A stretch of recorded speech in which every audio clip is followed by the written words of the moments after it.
मन के हारे हार है, मन के जीते जीत। मैं मोहम्मद ज़फ़र। आज चलो कुछ अच्छा सुनते हैं। बहुत पुराने समय की बात है, एक छोटा-सा राज्य था, उस पे एक बहुत बड़े राज्य ने हमला कर दिया। छोटे से राज्य के पास ना इतनी बड़ी सेना थी, ना उनके पास इतने बड़े संसाधन थे कि वो उस राज्य से जीत सकते। राजा ने तुरंत अपने सेनापति को बुलाया और उससे विचार-विमर्श करने लगा कि हम कैसे इनसे जीत सकते हैं।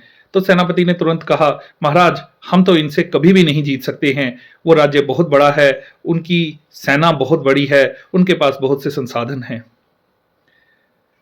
राजा बहुत परेशान हुआ और परेशान होकर उन्होंने अपने गुरु की तरफ रुख किया और गुरु से कहा कि मेरा सेनापति तो कह रहा है कि हम इस राज्य से कभी भी जीत नहीं सकते और हमें बिना लड़े ही इनसे हार जाना चाहिए। उनके गुरु ने राजा से कहा कि इस सेनापति को तुरंत जेल में डाल दो। राजा बहुत परेशान हुआ कि अगर मैं सेनापति को जेल में डाल दूंगा तो हमारी सेना का नेतृत्व कौन करेगा? तो उसके गुरु ने कहा कि तुम परेशान मत हो, मैं तुम्हारी सेना को लीड करूंगा, मैं तुम्हारा सेनापति बनूंगा। राजा ने तुरंत अपने गुरु को अपना सेनापति घोषित कर दिया और अपने पुराने सेनापति को जेल में डाल दिया। सारी सेना इकट्ठी की गई। उनका गुरु उस सेना को लेकर लड़ाई के लिए चल पड़ा।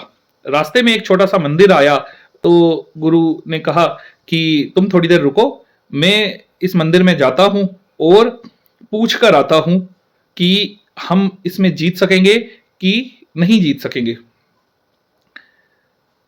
वो गुरु उस मंदिर में गया और थोड़ी देर वहां बैठा और वापिस आके अपनी सेना से उसने कहा कि मंदिर से आवाज आई है कि अगर रात के समय इस मंदिर में प्रकाश हो जाएगा, रोशनी हो जाएगी, तो तुम जीत जाओगे।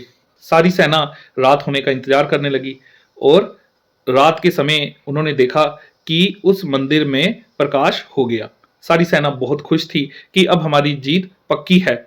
सारी सेना ने बहुत हिम्मत से लड़ाई लड़ी। लगभग 21 दिन तक युद्ध चला और उनकी सेना उस बड़े राज्य की सेना से जीत गई।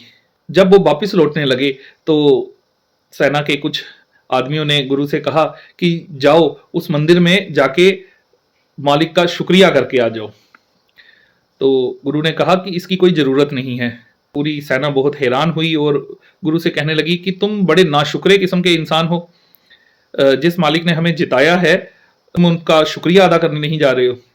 तो उस गुरु ने बताया कि जब मैं दिन के समय उस जगह गया था तो मैं ही वहां पे दीपक जला के आ गया था और उसी का प्रकाश रात के टाइम आपने देखा है। अगर मैं वैसा ना करता तो तुम तो पहले से ही हार मानकर बैठे थे।